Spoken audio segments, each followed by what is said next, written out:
Good morning, it's up. I see you were cooking up with pancakes, huh? You want some of the cake too? Anyways, welcome to a day in a life or a full day of eating. I don't know, I haven't decided yet until just now. So you're just along the ride with me. We're starting off with pancakes. We put about 90 grams of flour, cooking powder, whatever, baking powder, and then we put some salt just because that's going to help the pancake rise and get a lot fluffier. We're going to put about 20 grams of this organic honey with this 35, shoot, is it 35 grams of peanut butter? I don't remember. I'm gonna have to check my notes after. I believe it's 35. There's chocolate chips in here as well, so it's gonna taste really yummy. Wow, I look super weird with no glasses. There you go. Now I look like myself. I totally failed the other day because the first time opening this peanut butter, when I was stirring it, the oils on the top, just because it says organic, started pouring on the sides, and I swear I like wiped it down 5 different times, and the oil was still there. Like I could feel it every time I grab it. So I'm a failure at having to stir peanut butter, but whatever. It is what it is. Are you guys more of peanut butter or almond butter? For me, I've realized I like the organic almond butter better than this organic peanut butter. But if we're talking about like the good stuff, the more processed stuff, I'm more for like a peanut butter, specifically Skippy. I really like Skippy. Between Skippy and Jif or Jif, definitely a Skippy. But my favorite one of all time for peanut butter would have to be, I forgot what it's called. It's like Circus something. It looks like the colors are, it's blue. It's a blue jar on top. Wow, my alarm just went off. Ruined my flow of talking. Rude. My phone was like, shush up, Josh. Just get to your day and start eating. You have a big day ahead of you of eating, lifting, napping, and all the other content I need to catch up on for this week. So, oh my gosh, that's 35 grams. We don't need 35 grams. We need, there you go. Cool. So this is the morning meal. The reason why I put chocolate chips this morning is because I've been craving cookies like a madman. And so when I put chocolate chips in a pancake and I make the pancake big, it kind of tricks my mind as if I'm having a really humongous cookie. So sometimes you gotta play tricks on your mind to be able to hit your goals. Because right now I got my check-in results from my coach, and he says that in the coming weeks we're gonna bump up the training, bump up the food, and we're gonna go crazy and gain some muscle. A little quick announcement as to what's gonna be happening for like competition wise. When will I be competing again? And most likely will be, depending of how fast or how much improvements I make without the months, it could be next year. But if it's not next year, the year after, which will be what, 2026? Are we in 2024? I lost track. 2026. My coach and I were thinking of me competing in Hong Kong or Japan because we just really want to. But anyways, check it out. Those are the pancakes. You always want to put the peanut butter on first and then put honey or syrup or whatever on top, just because it's like a paste. It won't melt, or not melt. The syrup won't seep into the pancake and you don't have any more syrup and you're not tempted to get more syrup, right? So always use peanut butter first. It holds it for you. And yeah, let's go for a little taste test here. I'll eat it close to you. Hi, how are you? You doing good? What are you eating? Or you're probably not eating. You're probably either walking around with me on in the background, or you are on the treadmill doing something, killing your goals. Wow, that hair. What's going on there? My hair's too thick for gel these days, or any type of hair product. Oh, mmm. Tastes like a peanut butter, chocolate peanut butter cookie. What inspired you guys to get into the gym? For me, being a little scrawny little kid and hearing all of these, like, how do I say it? My sister always had a she would always talk about how handsome her husband was and like how she fell for him because of his physique and like his looks and everything. And so growing up, I've always seen myself as not the most good looking kid. Like I had buck teeth before I had braces. So I looked like a Simpsons character. And on top of that, super scrawny. Freshman year, I was 98 pounds. And throughout the rest of my high school, I was 126. And I was definitely insecure about that. And I remember when I got into college, I heard a lot of people say that women, they want to be with a man that could protect them. And they don't want to be with a guy that's like smaller than them, scrawny than them, right? Like I even heard some things where like if a girl were to hug a guy and she could feel her like his bones cracking or just so slender. It was just like it makes sense. Like so I got into the gym just to really disregard that, where a girl wouldn't have to question that if I could be a protector, if I have some size, right?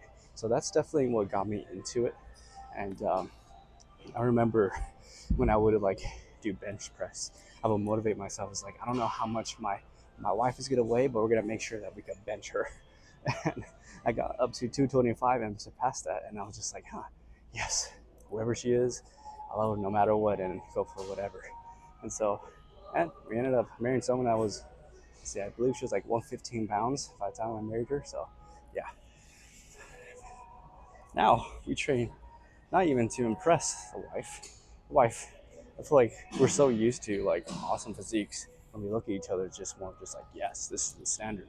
Now it's we're achieving the shape of a professional bodybuilder, that Baki-like physique, the anime physique. So let's get into this set. We're doing about 8 reps.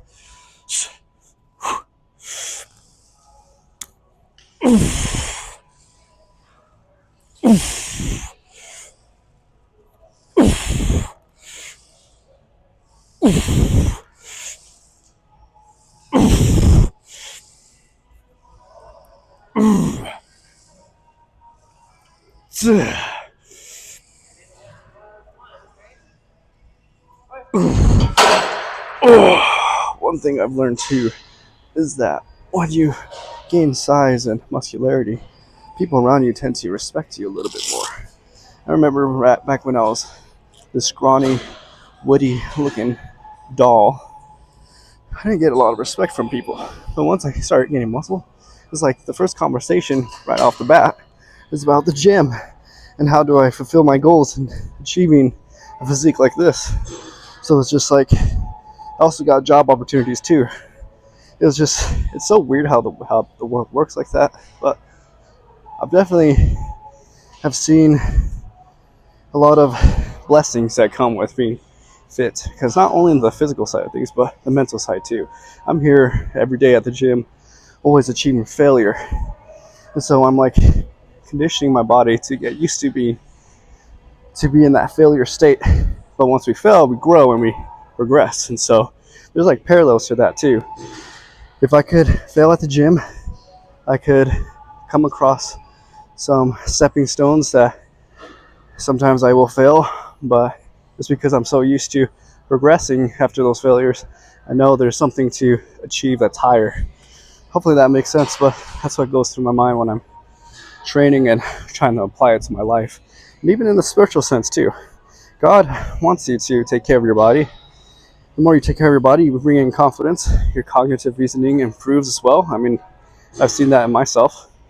I still lack confidence here and there in specific areas, but not to the extreme as I used to when I was younger. So, go to the gym. Sometimes it's hard for me to talk about my physique. Just because it can sound very vain. It brings me back to when I was first getting into fitness. The more I was getting into bodybuilding, trying to track my food best I can. I remember those family members, friends that would tell me that I was prideful or I prioritized fitness way too much, to the point where it was like there were comments where like, you're so vain for going to the gym all the time. And I remember I believed that to the point where I was just like, dang, maybe I am a vain person. And then it got into my head where it's just like, one of my biggest fears, and I've told this to one of my friends, is pride. My biggest fear is being a prideful person, or to be, like not very authentic. Being like a meathead where bodybuilding is life and that's all my identity lies on. Which is so not true. I'm like a nerd at heart. I'm an artist. I'm like so many different things. And so when I was categorized after being this vain person for wanting to take care of myself, it kind of messed me up in the head a little bit. Because the more I accepted that, the more day by day, years went by, where I just questioned, like, dang, am I a bad person? But through it all, it's just like I just naturally am drawn to do this. And again, going back to, don't mean to be super spiritual about it, but I really do strongly know that God wants us to take care of ourselves, to better ourselves spiritually, physically, mentally, and intellectually, for us to, have spiritual development, grow as a person, and to be more like Jesus Christ, right? And so now I kind of go about my days like, what would Jesus do? Jesus would exercise. I don't know what type of exercise I would, but whatever he does makes him happy, then he'll do it. Me, bodybuilding makes me happy and I feel fulfilled, so that's my fault. Jesus probably ponders a lot, sits there and thinks about life and his people, and so that's what I do when I wake up in the morning. I look out the window, I just kind of sit there and think about life and people and how I can be better. And he would probably better his mind by reading and studying and understanding God more, and so that's why I read scriptures to kind of understand myself and also God's will and everything and so on. So there's like so many layers to it. Like bodybuilding isn't about like this egotistical like, oh, look at my muscles. It's something deeper than that, and that's what I miss about prep too. Because when you're in prep, you're like in the dumps, like you're in survival mode, so you're kind of drawn to want to think more, just because being in a caloric deficit is rough. So yeah, let's get into this next set. I'm really doing my best to relax my neck and my traps when I hit this set, just because we really need to grow the upper chest. That is going to differentiate me compared to my last showing. I have a good chest, but it needs to get better. It needs to get bigger, a lot more bubbly. So when I'm pushing, I'm really trying to picture all the fibers tearing and really just trying to have a good mind muscle connection. We're on X-ray vision right now.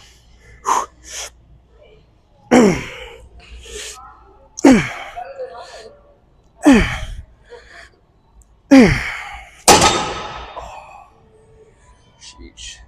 That was a good set. Last set, best set.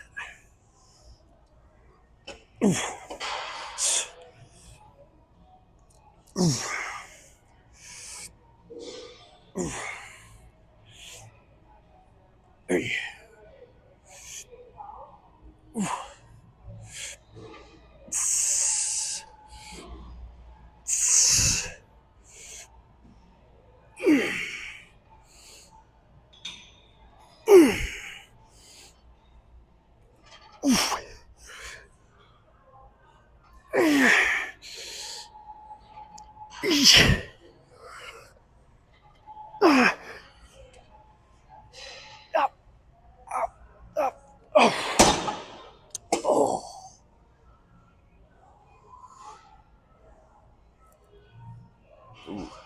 Quick short story time, guys. I haven't always been used to recording myself. I remember the first time I ever recorded myself was when my wife wanted to do a vlog or some shorts. I'm doing like a Q&A, and I was so nervous and so in my head, and I didn't like how I looked and just how I spoke. I like broke down after Q&A, and I started crying just because I was that insecure with my image, how I looked and all the above. So we've come a long way. I knew for me to be more comfortable was I had to do things that were hard. So, for example, it started with posing in public. That's what I do. So like getting into position, getting into poses, that's what helped me skyrocket my confidence at first. And then second, I started recording myself doing poses.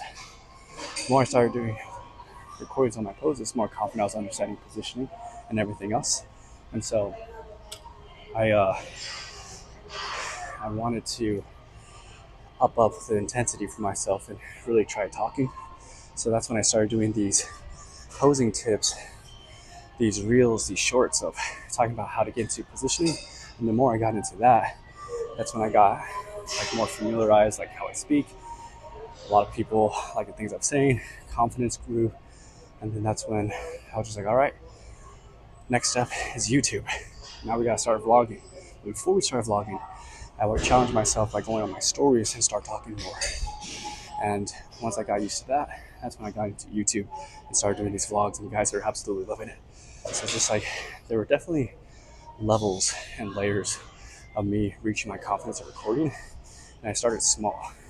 So I'm not sure who needs to hear this, but I will say, when I hear people talk on their stories and talk about their life, it brings like joy into my day, because being an adult, sometimes it's a lonely road, and hearing other people and hearing what they're going through makes me feel like, okay, I'm not the only one.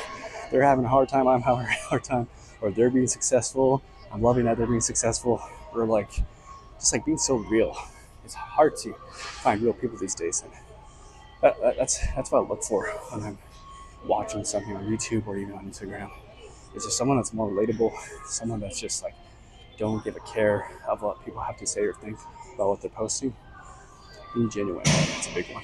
We're gonna move on to chest fly. The chest fly, there's only one of them here at Planet Fitness, and so I was waiting for it.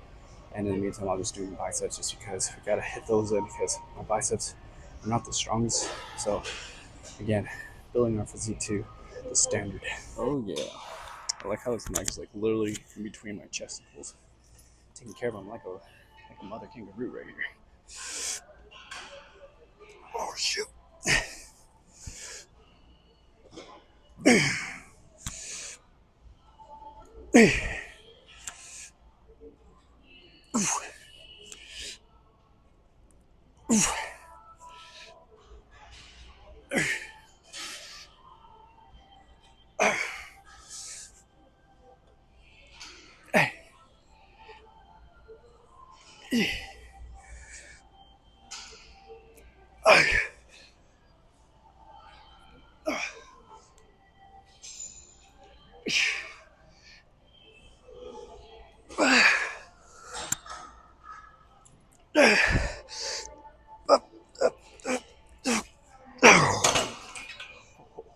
So, for those who are new here, I am actually going to be doing Classic the next time I compete. So, I've been trying to focus more on my flow for Classic just because lately I've been emphasizing more on men's physique just to master that. And plus, most of the world has a men's physique, so that's why I've been putting more emphasis on that, making sure I can help the world as much as possible. But there's a lot of people that are showing interest in Classic, and Classic is where I first started posing, so here it is. We are back in the apartment. My chicken is being cooked and it's probably burned out. And have you guys ever dealt with this where you're like, your chicken is cooking and you know it's ready and you're just like, you know what, we're just gonna let it burn a little bit longer. And oh, page turned off because yeah, I guess it was burned.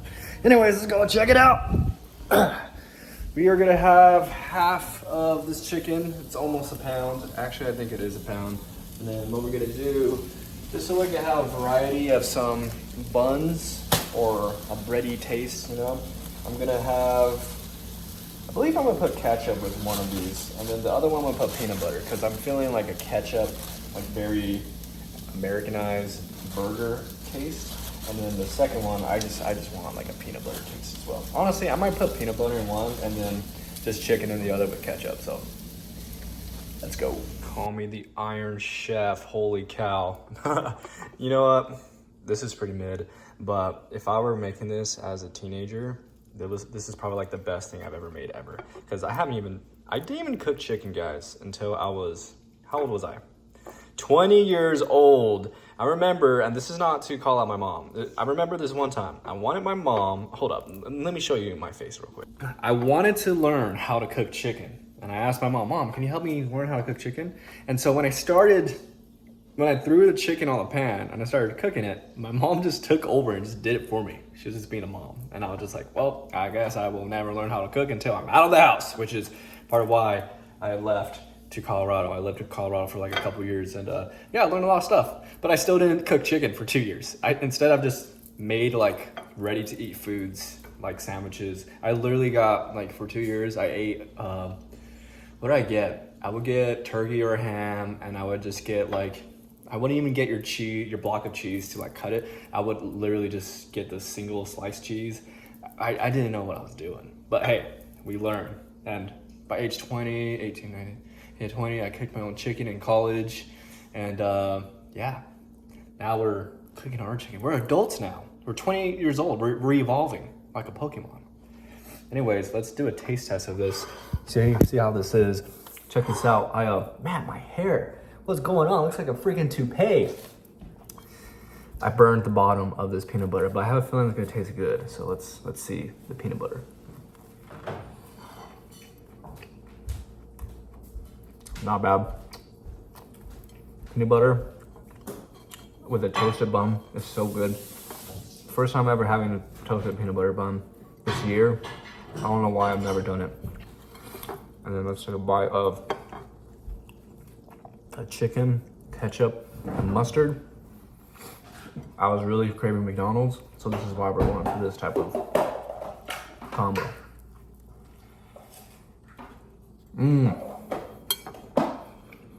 Tastes more like a hot dog, but great. I'm gonna end it here, guys. Thank you so much for watching this video of me just living my life. Thank you for caring. Like, comment, subscribe, and all that good stuff from me and Paige. And then I'll see you tomorrow. On the next day. On the next day. In the next day. It's from SpongeBob. Anyways, manifest greatness, be uncommon, and all that good stuff. Love you. Bye.